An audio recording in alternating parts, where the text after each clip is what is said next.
zangu, mrudi mkawashukuru wananchi. Wananchi hawa wasiwe wanashukuriwa wasije wakawa wanaonekana wakati wanapiga kura. Turudi tukawashukuru wananchi. Tusirudi kwenda kuwapungia mkono. Tuende tukawatumikie wananchi. Tukasikilize kero zao.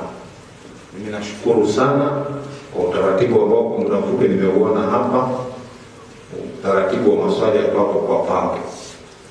Lakini swali moja nimeliona limenifurahisha, na huu ndio uongozi.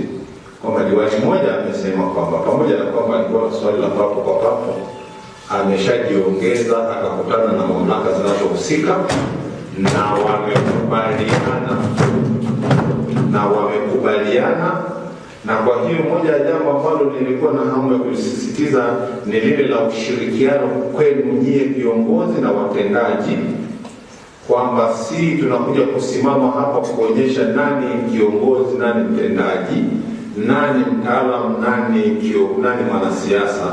Badala yake tunashirikiana. Na kwa hiyo mimi nikushukuru sana Mheshimiwa Diwani kwamba hamu yako ni maendeleo na wala sio kujionyesha mwamba hapa mbele ya watu, lakini maendeleo yakishapatikana wewe kuna tatizo lolote. Na kwa hiyo mimi ninakushukuru sana, na moja ni kupitia kwa Mheshimiwa Diwani niseme tujenge utaratibu mzuri wa kushirikiana kati yetu sisi viongozi na watendaji katika kuwatumikia wananchi.